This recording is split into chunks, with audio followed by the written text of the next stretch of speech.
BJD नेता मनमोहन राउतराय विरोध में रुजुहला मामला निज सोशल मीडिया पेज रे रील्स माध्यम प्रधानमंत्री और मुख्यमंत्री को खराब व्यवहार प्रदर्शन करते बीजेपी लीगल सेल संयोजक जयंत जेना पक्षर चलित मास 14 में भुवनेश्वर साइबर थाना एतला दि जाता। एपटे मनमोहन विरोध में दृढ़ कार्यानुष्ठान दावी कर विधायक बाबू सिंह अन्यपटे अभियोग को खंडन कर मनमोहन राउतराय विजु पट्टनायक प्रतिमूर्ति को रैली बेले घोड़ाइबाटा अभद्र और मूर्खामीर प्रतीक थिला। मु एही शब्द व्यवहार करिछि कोनोसी अपशब्द नुहे।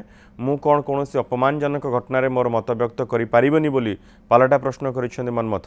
यह मोर कहबार अधिकार अच्छी जदि यह से अपशब्द बोली भावुं तेबे स्वाधीनता संग्रामी बारंबार जेल जावाक मु प्रस्तुत बोली मनमथ कहते। जो कथा मनमथ कही नुआपड़ा निर्वाचन में देशर प्रधानमंत्री राज्यर मुख्यमंत्री विरुद्ध समस्त से दिन कौटिना कौटि ए अपशब्द ए खराब शब्द भल लगी नाला कान को ना भल लगी ना शुणिया को भल लगी ना समाज प्रति भल वार्ता जाइथिला। मु भाबुची आम मीडिया टीम से ता विरुद्ध रे जाइथिले साइबर कोर्ट को तांको विरुद्ध रे किभली भाबे दृढ़ कार्यानुष्ठान ग्रहण करा जाई परिबो सेथि प्रति मध्य आगामी दिन में सरकार दृष्टि देबे।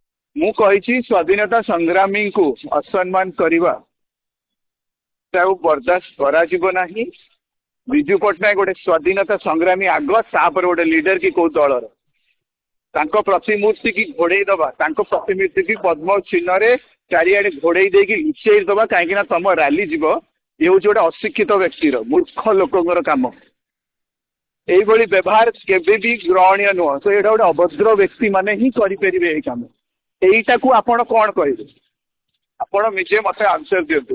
मु शब्द लगे अभद्र और मूर्ख यहीटा कौ दुनिया रे कौ पॉलिटिकल फोरम रे कौ फ्रीडम ऑफ एक्सप्रेशन रे मु कहार बाधा आनी मत कह।